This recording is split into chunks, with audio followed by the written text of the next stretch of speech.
Good evening to one and all present here. It's my immense pleasure to welcome you all for today's talk series. Today's talk series is based on the topic title of nanotechnology by Dr. S. Gopalakrishnan. He did his undergraduate and postgraduate in the Department of Physics and MTech in Nanoscience and Technology. His PhD is based on the topic Smart Applications of Graphene Oxide and graphene oxide metal nanoparticle hybrid systems.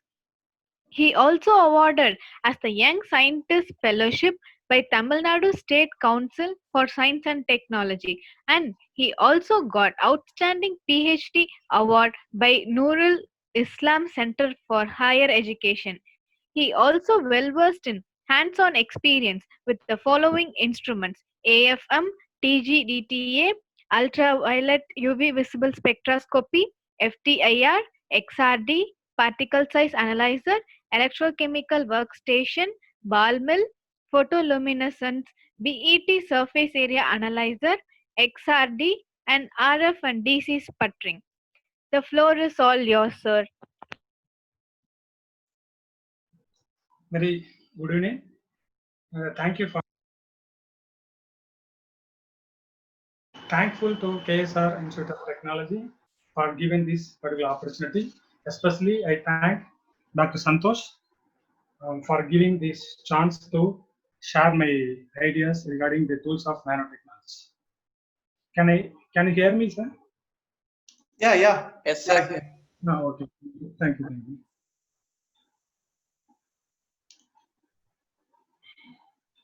One minute.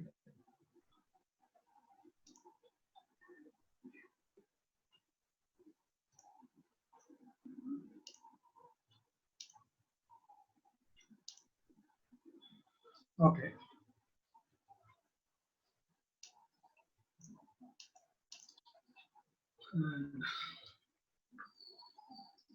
First of all, the topic covers the introduction about nanotechnology and building blocks of nanotechnology, the imaging techniques which is used to understand how the nanomaterial looks, how they behave.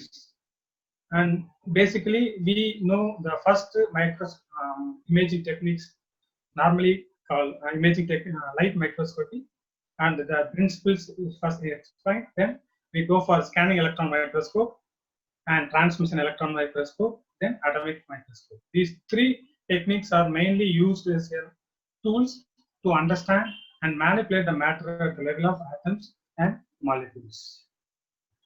And first of all, the introduction tells nano. It's a Greek word which indicates 12, a unit of measurement indicating 1 billionth of meter.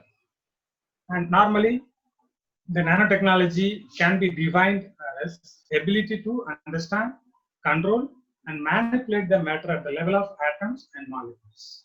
So the measurements, prediction, and construction of materials on the scale of atom and molecules, we can call it as a nanotechnology. To do this, we need precise tools to touch even atoms and molecules. So let us compare the size between different materials to realize how small the nanomaterial or nanostructure it is. First of all, the 1 nanometer in diameter looks like molecules, then 2 nanometer in diameter is nothing but DNA, and then 5 to 50 nanometers looks protein structures. You can see these 75 to 100 nanometers is a virus. So the virus is coming under 75 to 100 nanometer in size. So whatever the materials which are having the size below 100 nanometer, we call it as a nanomaterial or nanostructure. To visualize or to see or to image these kind of materials, we need specific tools which can able to locate or image the materials. Easily, you can see these slides, and you can see the Damascus blade, the Ligagus cup, and Maya's architecture. These are the three ancient materials which already is available, but they are so manufactured very long back, so almost AD 8800, AD 300, and 8th centuries. So all these three materials or device or products utilize nanomaterials. For example, the Damascus blade used carbon nanotube reinforced in metal matrix. And the Legal scarf is nothing but the gold and silver nanoparticle reinforced in glass matrix. But these Maya's architecture, natural pigments, color pigments are reinforced in clays. So these all pigments are gold and silver nanoparticle carbon nanotubes. They are very, very smaller. It's at the level of atoms and 1 to 100 nanometer in size. But those days, we don't have any tools to visualize or to understand those things. But still, the people used it for some purpose. But after some centuries, we have invented some tools to see those nanomaterials by our eyes. So building blocks nanotechnology. So let us see the nanotubes, nanorods, nanowires, nanocrystals, nanocells, nanoclusters, nanoflakes. These are likewise so many materials are available, and based on these, by using these materials, we can build nanostructures. So in order to see nanomaterials or structures, we need to develop or we need to have a special advanced imaging techniques or tools. So now we are going to see what are the tools we are going to use. Normally, the imaging techniques, the conventional imaging techniques, we call as light microscope, but those cases, the light is primary source to operate that optical microscope. You can see morphology, ordering in liquid crystals. If you go for X-ray techniques, X-ray diffraction is the techniques. You can see crystallographic information, elemental analysis, etc. And if you go using electron as a major source, electron beam as a major source, you can develop electron microscopes. Here we can see morphological, crystal structure, composition, core cell structures, everything can be imaged very clearly at the level of almost 1 to 2 nanometer in resolutions. SEM is used as a electron-based microscopes. Then you can go for AFM, atomic force microscope. There we are using Coulomb van der Waals forces, atomic force microscope. Here you can see the topography, surface roughness, alloy composition, and atomic manipulations. So first we go for microscope. So let's see what is called microscope. The objective is to observe features that are beyond the resolution of our human eye. Almost 100 micrometer in the resolution. You cannot see through a human eye, but you can go for optical based microscope techniques. Here we are using reflected or transmitted light from the sample enters the eyes after passing through the magnification columns. Here you can see your eyes, and here we have light source. Through the light source, the light beam enters the condenser lens, then it falls on the specimen. The specimen reflects the structure through objective lens, then it falls on projection lens. In the projection lens, through projection lens, we are able to see the image, the feature of the particular object which is kept under illumination of light. Here, on the resolutions matter, the ability of an imaging system to resolve detail in the object. So the theoretical limit for any microscope is the wavelength, what kind of wavelength is used, and the numerical aperture of the system.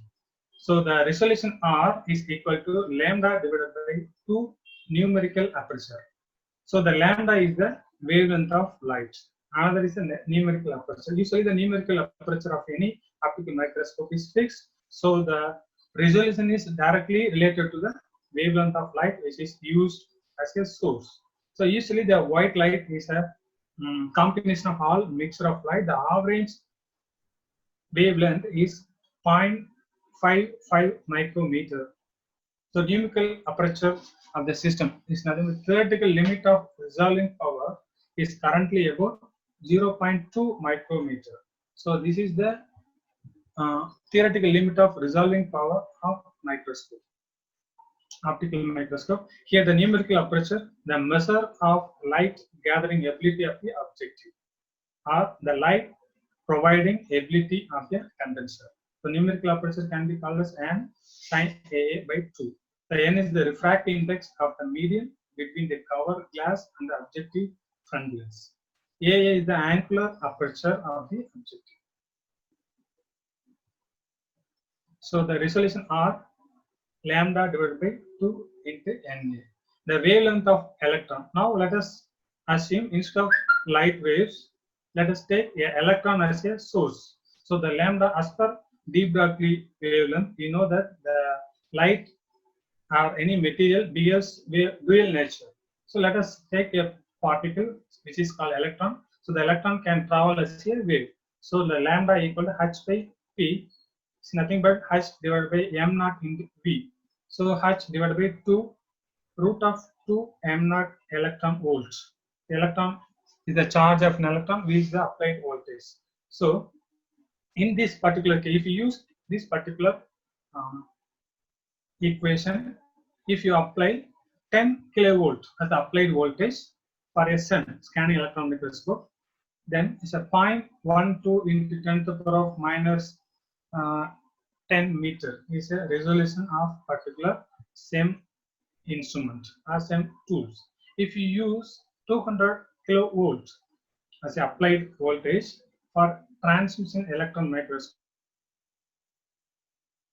0.025 into 10 to the power minus 10 meter as a resolution. So usually in XRD, the order of 1 into 10 to the power minus 10 meter is the wavelength of the X-rays in XRDs. The white light, if you compare, white light is nothing but 5,500 angstrom. That is the wavelength of light. But in case if you use electron as a source for producing waves, you can get 0.025 angstrom as the wavelength. So if you put this lambda in the resolution formula, R equal to lambda divided by 2 Na. This lambda, if you reduce this lambda value, this entire resolution is going to reduce. So in smallest feature, you are able to resolve very finely if you use electron. So the electron wavelength is already manipulated or tuned by the applied voltage. So as per this particular equation, lambda equal to h divided by root 2 m naught electron volts. So electron microscope we can divide into two. One is scanning electron microscope, and the second one is the transmission electron microscope. So let us find out what are the interaction between the electron and as well as matter. When you pass an incident electron on a specimen, let us take this is a green color horizontally specimen. When you pass incident electrons, it can generate Auger electrons, it can generate backscattered electrons, and it can generate X-rays, and also it can generate secondary electrons. So secondary electrons, X-rays, backscattered electrons, Auger electrons. These are the source the signals which is received from the specimen when the electron incident on the specimen. So along with that, you can get elastically scattered electrons. The same electron passing electron can be scattered elastically and inelastically. So then direct beam. So these are the signals we are receiving when you use incident electrons. So electron versus matter. As the electron penetrate the surface, a number of interaction surface, one is called elastic and inelastic. Elastic means there is no energy loss. So whatever the energy you are passing as a source of electron, so the same energy can be received after passing. So this is called elastic, and inelastic means it can lose some of the energy to generate X-rays, Auger, secondary electrons, plasmons, phonons, and these are called inelastic statics. So let us see this animation. I think this animation is not working. How to unmute it works. So let us see the elastic scattering. You can see the electron which is passing through the surface of any specimen. The surface of the specimen has so many atoms arranged on the surface. Now the electron passing through the atom's surface. So when the electron pass very near or closer to the nucleus, the electron is attracted by the nucleus and backscattered. So this is the backscattered electrons. When you pass electron little far away from the nucleus, then that electrons can easily scatter. So the electrons very near, passing very nearer to can backscatter easily. The electrons which is passing little away from the nucleus, it is scattered. So these are the two kind of the backscattered electron and scattered electrons. So let us see inelastic scattering. Energy is transferred to the specimen to produce inner shell ionization, secondary electrons, Auger electrons, X-rays, and phonons. So Auger electrons is nothing but an extremely surface sensitive, since the Auger electron has sharp mean free path in solids. So it is can be observed from the surface of any specimen. So let us take these are the symbolic representation, the K shell and the L cells. The K cells having the electrons filled and the L cells also having the electrons filled. So let us pass an electron inelastically and coming and hitting the inner core cell of the specimen's electrons. So inner core cells, there is an electron ejected from the inner core cell and goes as a secondary electrons.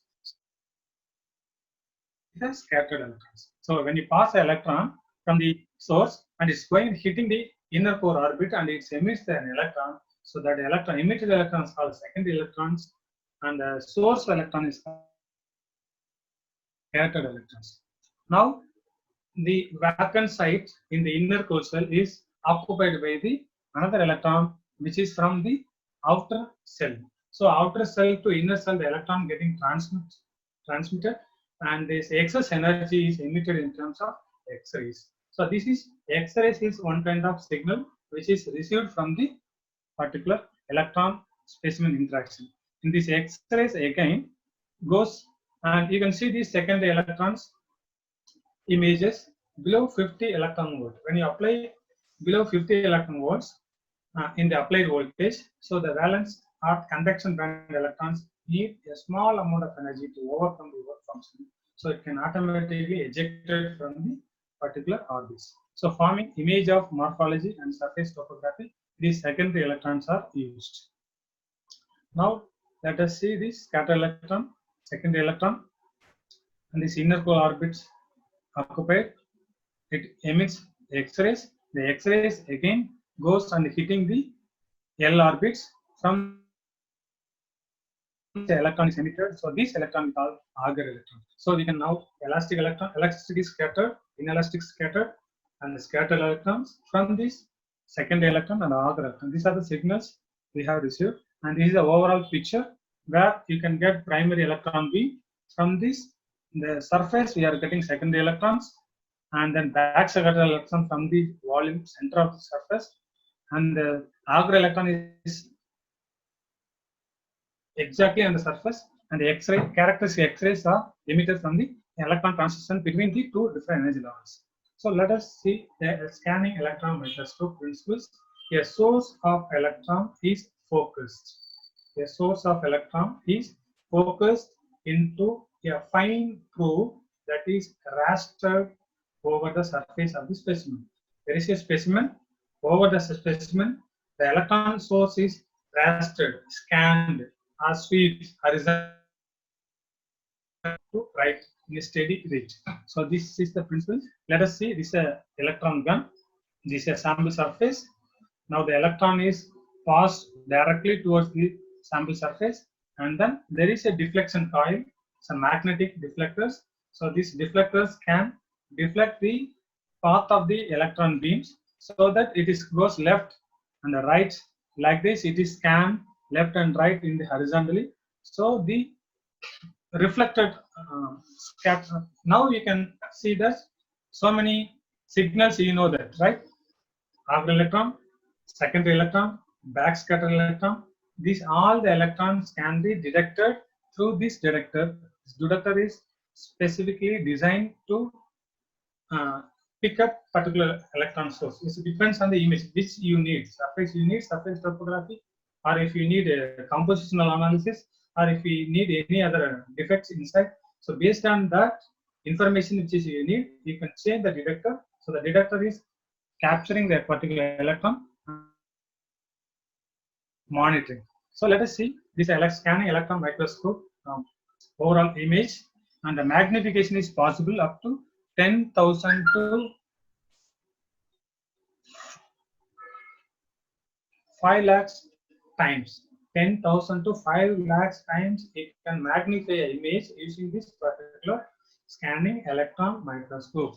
And it is used 0.5 kilo electron volt to 40 kilo electron volt as a applied voltage power. 0.5 kilo electron volt to 40 kilo electron volt. This power is given to the electron gun, so that the electron gun can generate electron beams in these energy levels, so that you can tune the wavelength of the electrons. So the resolution can be achieved using the scanning electron microscope is 1 micron to 2 nanometer in size. So let us see the components which is present. So this is the this where you can keep your specimen. This is the entire picture, and here you can keep your specimen.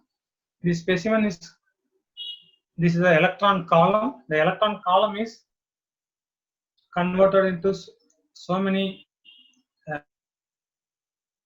models, and there is electron gun. From this electron gun, there is electron beam is converged, and then first condenser lens. Here you can focus your electron beam. Then second condenser lens, and then deflection coils. Here you can send signals wherever you want to scan its speed. Everything can be feed into deflection coil, so that the deflection coils can alter the electron beam into probe. The probe is mainly designed or fabricated by these particular electron deflection coils. So then backscatter electron detector is there. The second electron detector is there. The entire thing is vacuum connected with the vacuum pump. So the entire column is vacuumized by using vacuum pump, and the electron gun is operated in different operating voltage, so that you can manipulate the electron wavelength, or you can tune the electron wavelength into different wavelength. So these images are scanned from the scanning electron microscope. You can see graphene 20 by 20 micron in size, ratings and gold nanoparticles, and the red and full, and then only the red and head, and then red and head, neck, everything. So these images we have received, or we have imaged using scanning electron microscope. So the scanning electron microscope having the resolutions about 10,000 to 5 lakh times higher. The operating voltage is 0.5 kilo electron volt to 40 kilo electron volt. You can achieve the resolution up to 1 micron to 2 nanometer is a resolution using the scanning electron microscope. So next, we are going to see the transmission electron microscope. So this is the transmission electron microscope. The magnification is almost 7,50,000 times. You can magnify the image using this transmission electron microscope. The energy is 200 kilo electron volt. That's the applied voltage that's consumed by the electron gun to develop or to achieve the resolution up to 0.2 nanometer to 0.5 nanometer in resolution. You know that the resolution formula lambda R equal to lambda divided by 2 into numerical aperture. So the lambda is the wavelength of source, which is maybe a light or electron, which is the light. The electron, if in case of electron, the wavelength can be tuned by applied voltage. You know that. So here 200 kilo electron volt is the applied voltage to tune the transmission electron microscope. So let us see this electron microscope parts. So this is the electron gun where the electron is produced as a beam, and electron beam is passed through the condenser lens. Then there is a specimen cage here. Here you are using specimen in between the electron part, beam part. So in the case of scanning electron microscope, the electron the specimen is kept at the last. So the electron beam is going and hitting the sample and they produce secondary electron on the Auger electrons. Here you can give transmitted beams are transmitted through the samples through the objective lens. Here projective lens is kept below the samples. So a viewing binocular is kept here. This is a fluorescent screen. The fluorescent screen is used to navigate your sample exactly towards the electron beams which is falling on the surface of your samples. So the fluorescent screen is used for that particular purpose. So here you can see it is a transmission electron microscope images, graphene sheets and silica coated gold nanoparticles. So you can see the core and shell nanostructure and the gold nanoparticles, cadmium sulfide nanoparticles, and the atomic arrangements. The atomic arrangement is visualized very clearly. And then gold nanoparticle and 2 cross 2 nanometers square. So these are the images which is received from the transmission electron microscope. You know the transmission electron microscope also they use the same principle, the electron versus matter interaction. So whatever the electron beam which is interactive with the matter, it can produce secondary electron, backscattered electrons, primary source of transmitted electrons, the Auger electron, X-rays, and these are the informations you can collect from the using some particular as specified detectors. So now we go for a atomic force microscope. The atomic force microscope is nothing. AFM provides a 3-dimensional profile of the surface on a nanoscale by measuring forces between a sharp probe and surface at a very short distance.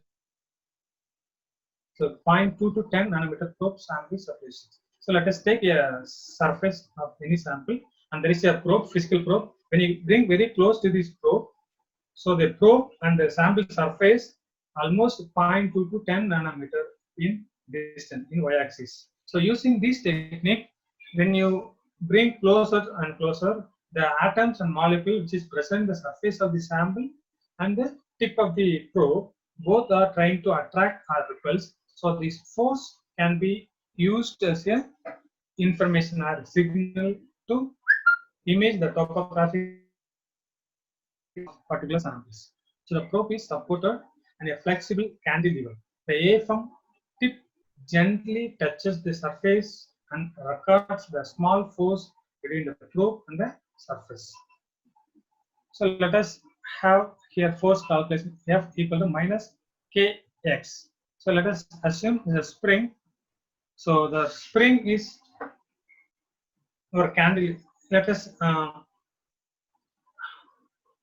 have a spring kind of material probe.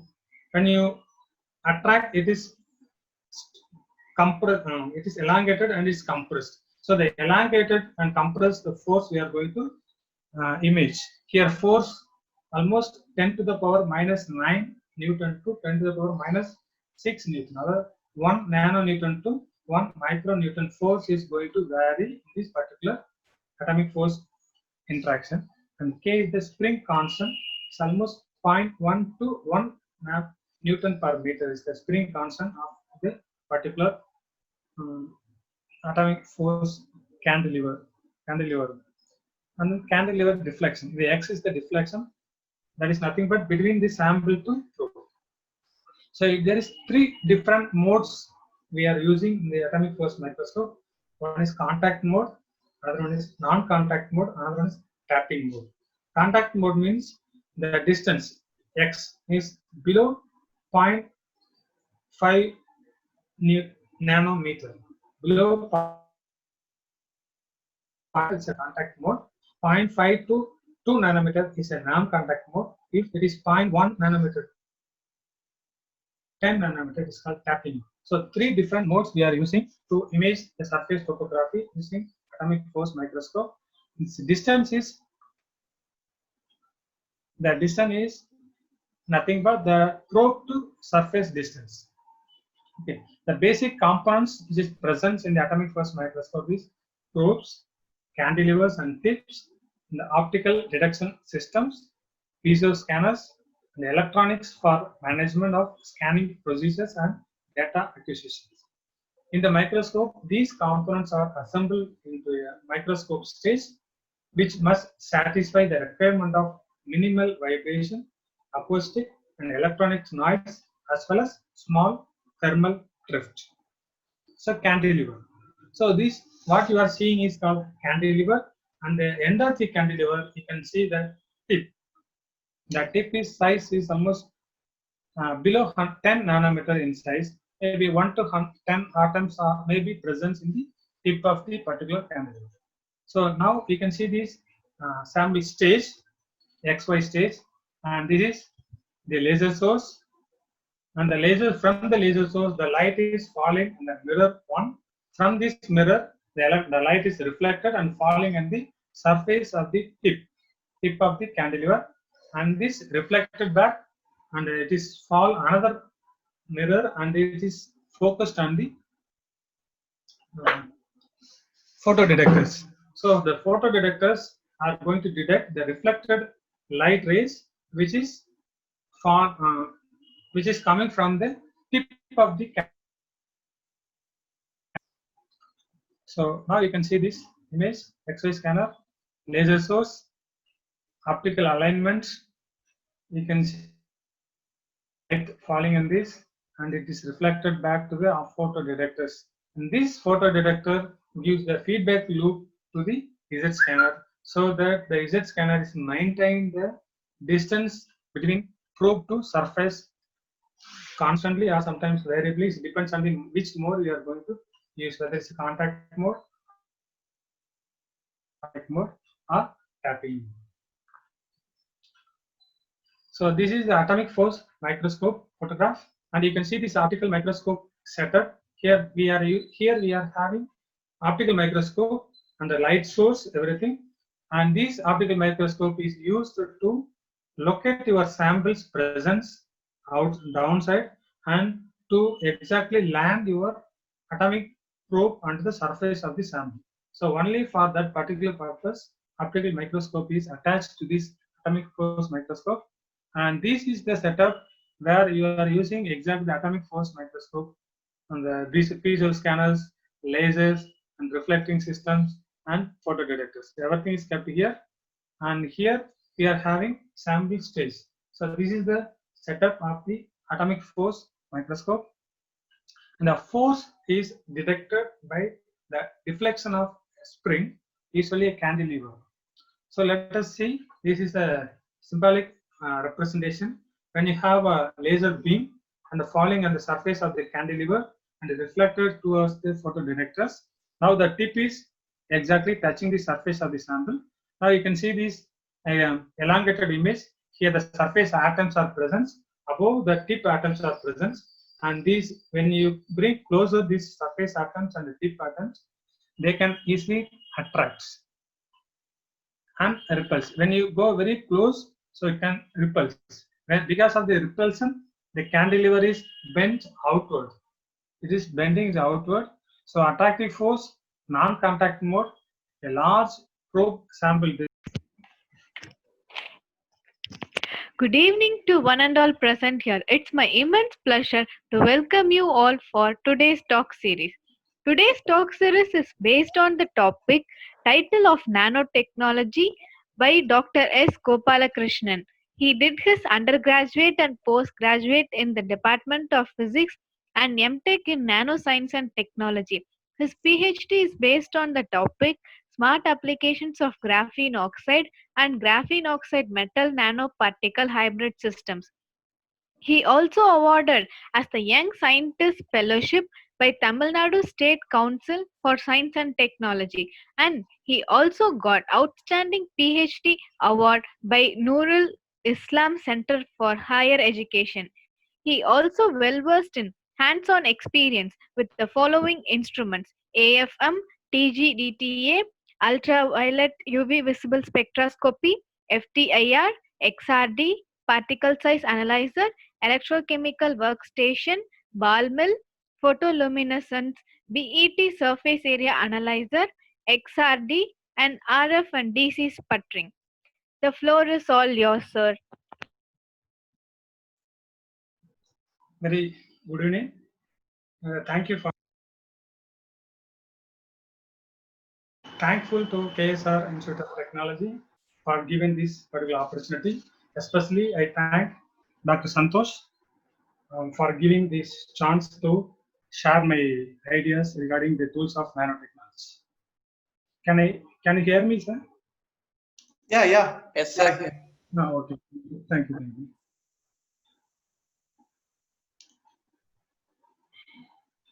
One minute.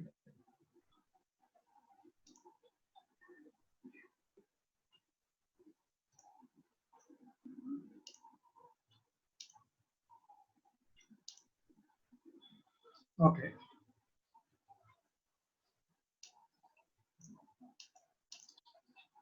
Mm. First of all, the topic covers the introduction about nanotechnology and building blocks of nanotechnology, the imaging techniques which is used to understand how the nanomaterial looks, how they behave. And basically, we know the first imaging techniques normally called light microscopy, and the principles is first explained. Then we go for scanning electron microscope and transmission electron microscope, then atomic microscope. These three techniques are mainly used as tools to understand and manipulate the matter at the level of atoms and molecules. And first of all, the introduction tells nano.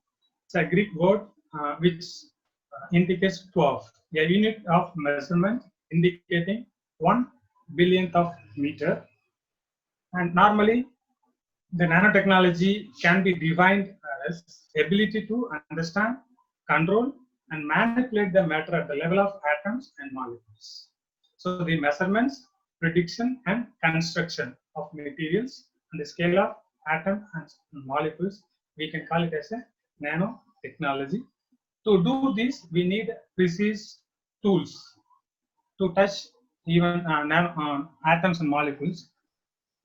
So let us compare the size between different materials to realize how small the nano material or nanostructure it is. First of all, the 1 nanometer in diameter looks like molecules, then 2 nanometer in diameter is nothing but DNA, and then 5 to 50 nanometers looks protein structures. You can see these 75 to 100 nanometers is a virus. So the virus is coming under 75 to 100 nanometer in size. So whatever the materials which are having the size below 100 nanometer, we call it as a nano material or nanostructure. To visualize or to see or to image these kind of materials, we need specific tools which can able to locate or image the materials. Easily, you can see these slides, and you can see the Damascus blade, the Ligagus cup, and Maya's architecture. These are the three ancient materials which already is available, but they are so manufactured very long back, so almost AD 8800, AD 300, and 8th centuries. So all these three materials are devices or products utilize nanomaterials. For example, the Damascus blade used carbon nanotube reinforced in metal matrix. And the Ligasus cup is nothing but the gold and silver nanoparticle reinforced in glass matrix. But these Maya's architecture, natural pigments, color pigments are reinforced in clays. So these all pigments are gold and silver nanoparticle carbon nanotubes. They are very, very smaller, at the level of atoms and 1 to 100 nanometer in size. But those days, we don't have any tools to visualize or to understand those things. But still, the people used it for some purpose. But after some centuries, we have invented some tools to see those nanomaterials by our eyes. So building block nanotechnology. So let us see the nanotubes, nanorods, nanowires, nanocrystals, nanocells, nanoclusters, nanoflakes. These are likewise so many materials are available, and based on these, by using these materials, we can build nanostructures. So in order to see nanomaterials or structures, we need to develop or we need to have a special advanced imaging techniques or tools. So now we are going to see what are the tools we are going to use. Normally the imaging techniques, the source, the conventional imaging techniques we call as light microscope, but those cases the light is primary source to operate that optical microscope. You can see morphology, ordering in liquid crystals. If you go for X-ray techniques, X-ray diffraction is the techniques. You can see crystallographic information, elemental analysis, etc. And if you go using electron as a major source, electron beam as a major source, you can develop electron microscopes. Here we can see morphological, crystal structure, composition, core cell structures, everything can be imaged very clearly at a level of almost 1 to 2 nanometer in resolutions. SEM is used as a electron-based microscopes. Then you can go for AFM, atomic force microscope. There we are using Coulomb van der Waals forces, atomic force microscope. Here you can see the topography, surface roughness, alloy composition, and atomic manipulations. So first we go for microscope. So let's see what is called microscope. The objective is to observe features that are beyond the resolution of our human eye. Almost 100 micrometer resolution. You cannot see through a human eye, but you can go for optical based microscope techniques. Here we are using reflected or transmitted light from the sample enters the eyes after passing through the magnification columns. Here you can see this your eyes, and here we have light source. Through the light source, the light beam enters the condenser lens, then it falls on the specimen. The specimen reflects the structure through objective lens, then it falls on projection lens. In the projection lens, through projection lens, we are able to see the image, the feature of the particular object which is kept under illumination of light. Here, on the resolutions matter, the ability of an imaging system to resolve detail in the object. So the theoretical limit for any microscope is the wavelength, what kind of wavelength is used, and the numerical aperture of the system. So the resolution R is equal to lambda divided by 2 numerical aperture.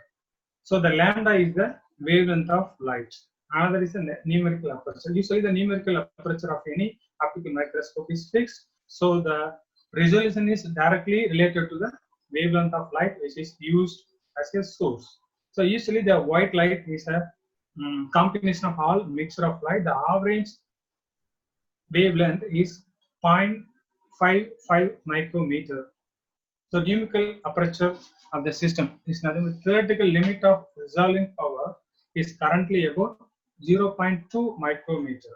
So this is the theoretical limit of resolving power of microscope, optical microscope. Here the numerical aperture, the measure of light gathering ability of the objective, or the light providing ability of the condenser. So numerical aperture can be called as n sin AA by 2. The n is the refractive index of the medium between the cover glass and the objective front glass. AA is the angular aperture of the objective. So the resolution R lambda divided by 2 into Na. The wavelength of electron. Now let us assume instead of light waves, let us take an electron as a source. So the lambda as per de Broglie wavelength, we know that the light or any material bears dual nature. So let us take a particle which is called electron. So the electron can travel as a wave. So the lambda equal to h by p is nothing but h divided by m naught into v. So h divided by 2 root of 2 m naught electron volts. The electron is the charge of an electron, v is the applied voltage. So in this particular case, if you use this particular equation, if you apply 10 kilovolt as the applied voltage for a SEM, scanning electron microscope, then it's a 0.12 into 10 to the power of minus 10 meter is a resolution of particular SEM instrument or SEM tools. if you use 200 kilovolts as a applied voltage for transmission electron microscope, 0.025 into 10 to the power minus 10 meter as a resolution. So usually in XRD, the order of 1 into 10 to the power minus 10 meter is the wavelength of the X-rays in XRDs. The white light, if you compare, white light is nothing but 5,500 angstrom. That is the wavelength of light. But in case if you use electron as a source for producing waves, you can get 0.025 angstrom as the wavelength.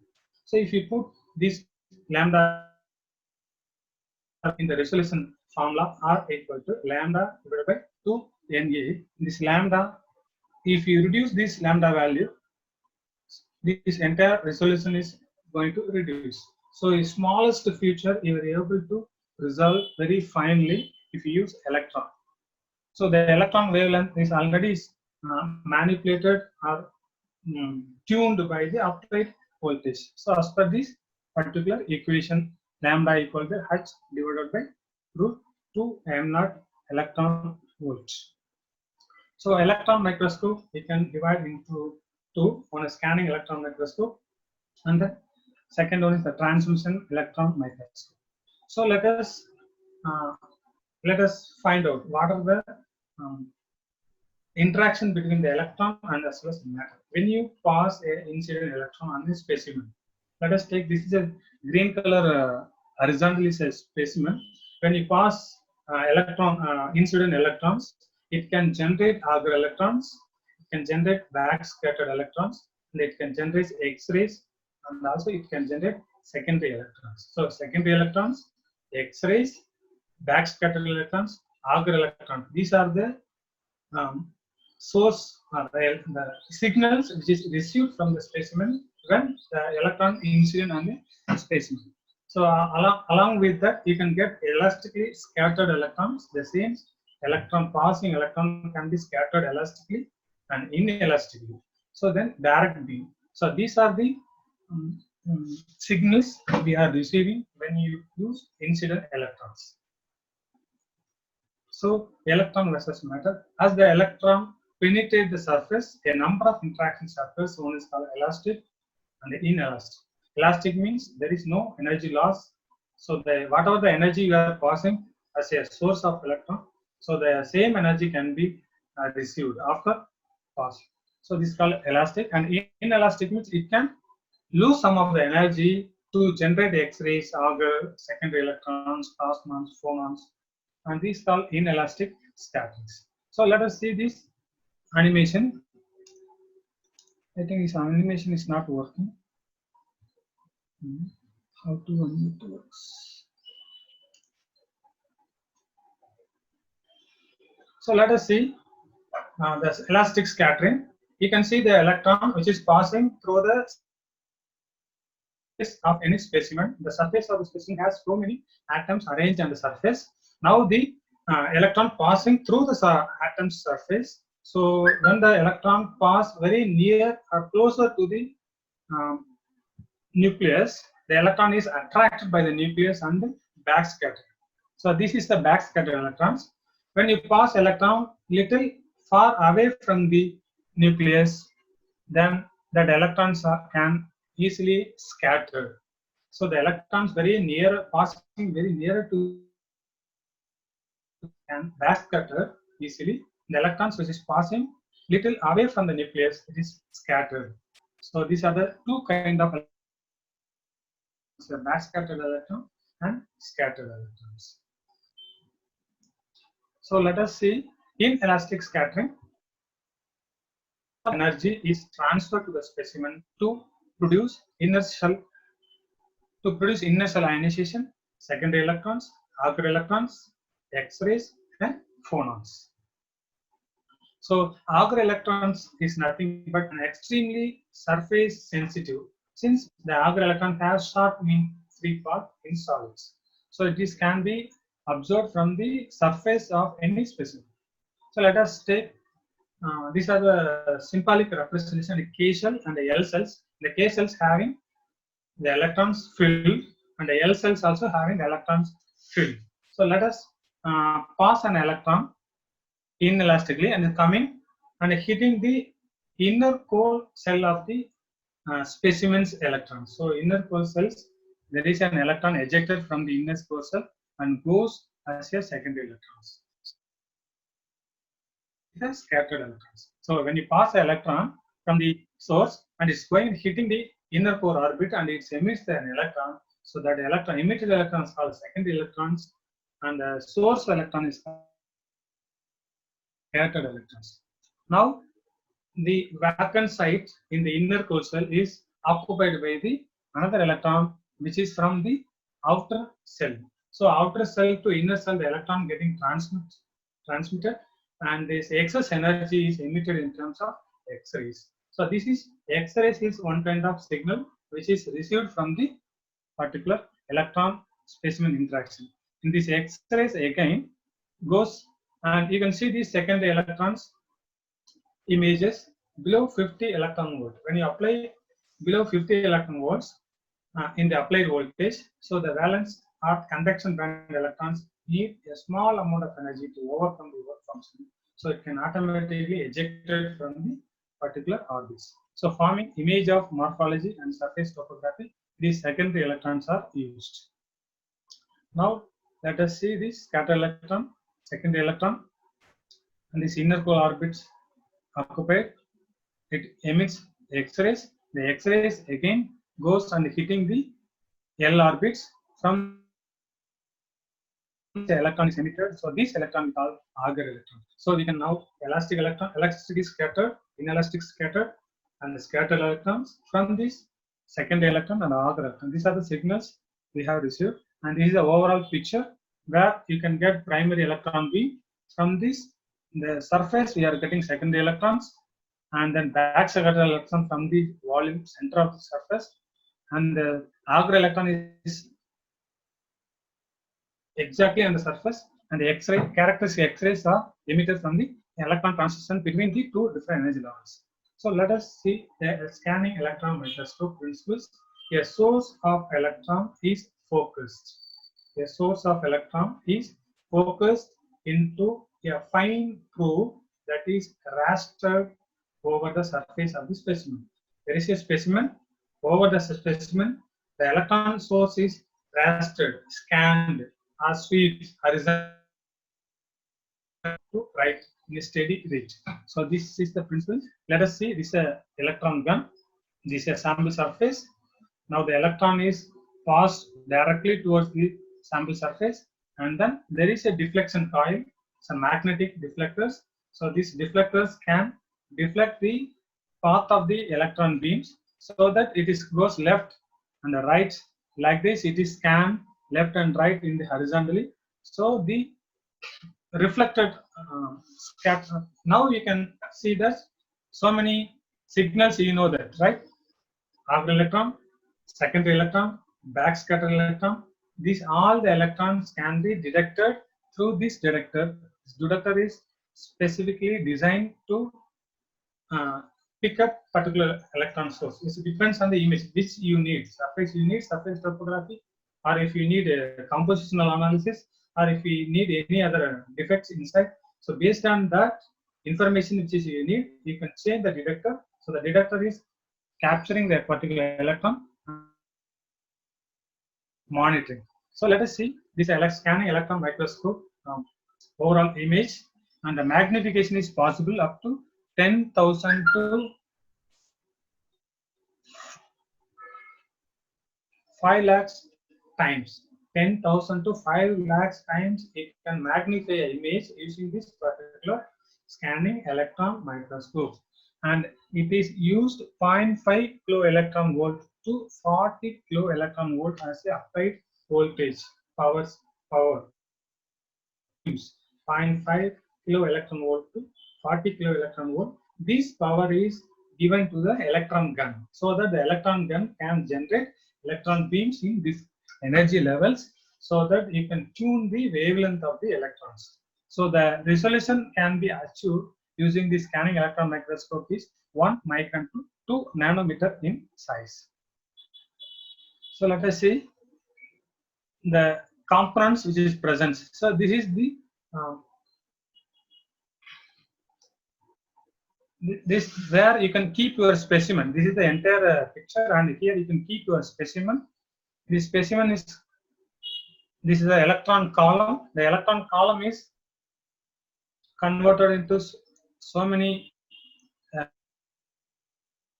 modules, and there is electron gun. From this electron gun, there is electron beam is converged, and then first condenser lens. Here you can focus your electron beam.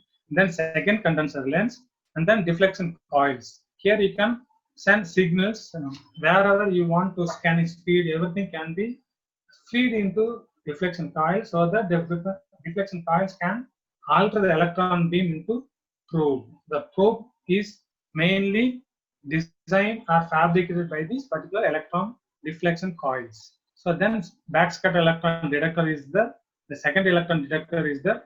The entire thing is vacuum connected with the vacuum pump. So the entire column is vacuumized by using vacuum pump, and the electron gun is operated in different operating voltage, so that you can manipulate the electron wavelength, or you can tune the electron wavelength into different wavelength.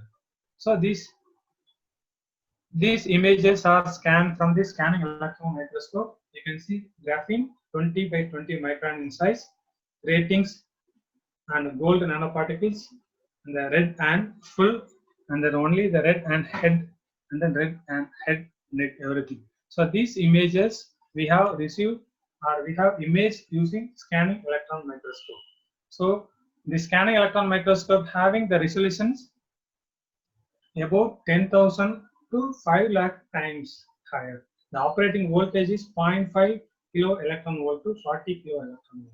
You can achieve the resolution up to 1 micron to 2 nanometer is a resolution using the scanning electron microscope. So next, we are going to see the transmission electron microscope. So this is the transmission electron microscope. The magnification is almost 7,50,000 times. You can magnify the image using this transmission electron microscope. The energy is 200 kilo electron volt. That's the applied voltage that's consumed by the electron gun to develop or to achieve the resolution up to 0.2 nanometer to 0.5 nanometer in resolution. You know that the resolution formula lambda R equal to lambda divided by 2 into numerical aperture. So the lambda is the wavelength of source, which is maybe a light or electron, which is the light. The electron, if in case of electron, the wavelength can be tuned by applied voltage. You know that. So here 200 kilo electron volt is the applied voltage to tune the transmission electron microscope. So let us see this electron microscope parts. So this is the electron gun where the electron is produced as a beam. An electron beam is passed through the condenser lens.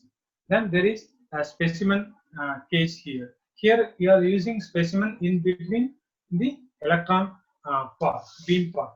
So in the case of scanning electron microscope, the electron, the specimen is kept at the last. So the electron beam is going and hitting the sample, and the produce secondary electron on the auger electrons. Here you can give transmitted beams are transmitted through the samples through the objective lens. Here projective lens is kept below the samples. So a viewing binocular is kept here. This is a fluorescent screen.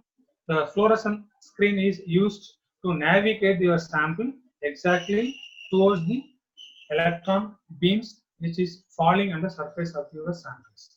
So the fluorescent screen is used for that particular purpose. So here you can see it is a transmission electron microscope images, graphene sheets, and silica coated gold nanoparticles. So you can see the core and shell nanostructure and the gold nanoparticles, cadmium sulfide nanoparticles, and the atomic arrangements. The atomic arrangement is visualized very clearly. And then gold nanoparticle and 2 cross 2 nanometers square. So these are the images which is received from the transmission electron microscope. You know the transmission electron microscope also they use the same principle, the electron versus matter interaction. So whatever the electron beam which is interact with the matter, it can produce secondary electron, backscattered electrons, primary source of transmitted electrons, and the Auger electron, X-rays, and these are the informations you can collect from the using some particular as specified detectors. So now we go for a atomic force microscope. The atomic force microscope is nothing. AFM provides a three-dimensional profile of the surface on a nanoscale by measuring forces between a sharp probe and surface at a very short distance. So 0.2 to 10 nanometer probe sample sufficient. So let us take a surface of any sample, and there is a probe, physical probe. When you bring very close to this probe, so the probe and the sample surface almost 0.2 to 10 nanometer in distance in y-axis. So using this technique, when you bring closer and closer, the atoms and molecule which is present in the surface of the sample and the tip of the probe, both are trying to attract or repulse. So this force can be used as a information or signal to image the topographic particular samples. So the probe is supported and a flexible cantilever. The AFM tip gently touches the surface and records the small force between the probe and the surface. So let us have here force calculation F equal to minus Kx. So let us assume the spring. So the spring is our candle. Let us have a spring kind of material probe.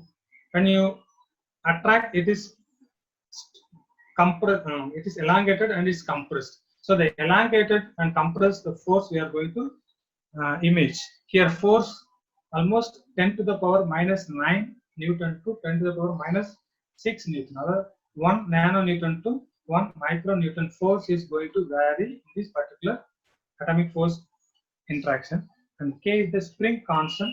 It's almost 0.1 to 1 Newton per meter is the spring constant of the particular atomic force cantilever. And then cantilever deflection. The X is the deflection. That is nothing but between the sample to probe. So there is three different modes we are using in the atomic force microscope. One is contact mode, another one is non-contact mode, another one is tapping mode. Contact mode means the distance X is below 0.5 nanometer. Below it's a contact mode. 0.5 to 2 nanometer is a non-contact mode. If it is 0.1 nanometer, 10 nanometer is called tapping. So three different modes we are using to image the surface topography using atomic force microscope. Its distance is nothing but the probe to surface distance. Okay. The basic components which is present in the atomic force microscope is probes, cantilevers and tips, and the optical detection systems, piezo scanners, and the electronics for management of scanning procedures and data acquisitions.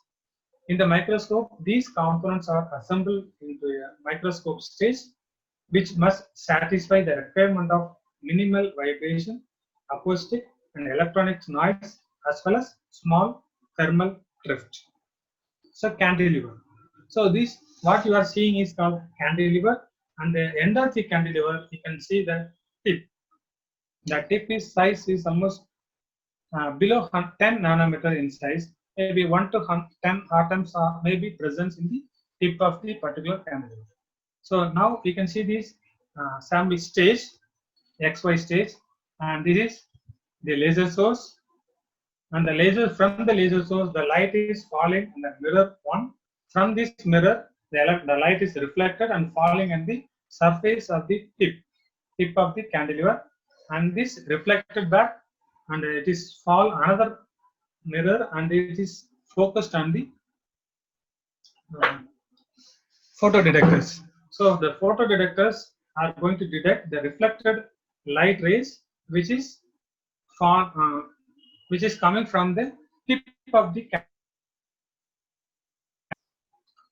So now you can see this image, X-ray scanner, laser source, optical alignment. You can see light falling in this, and it is reflected back to the photo detectors. And this photo detector gives the feedback loop to the Z scanner, so that the Z scanner is maintaining the distance between probe to surface constantly or sometimes variably. It depends on which mode you are going to use, whether it's contact mode or tapping. So this is the atomic force microscope photograph, and you can see this optical microscope setup. Here we are having optical microscope and the light source, everything. And this optical microscope is used to locate your sample's presence downside and to exactly land your atomic probe onto the surface of the sample. So only for that particular purpose, optical microscope is attached to this atomic force microscope. And this is the setup where you are using exactly the atomic force microscope and the piezo scanners, lasers, and reflecting systems and photo detectors. Everything is kept here, and here we are having sample stage. So this is the setup of the atomic force microscope, and the force is detected by the deflection of a spring, usually a cantilever. So let us see, this is a symbolic representation. When you have a laser beam and falling on the surface of the cantilever and reflected towards the photodetectors, now the tip is exactly touching the surface of the sample. Now you can see this elongated image. Here the surface atoms are present, above the tip atoms are present, and these, when you bring closer these surface atoms and the tip atoms, they can easily attract and repulse. When you go very close, so it can repulse. Because of the repulsion, the cantilever is bent outward. It is bending outward. So attractive force, non-contact mode, a large probe sample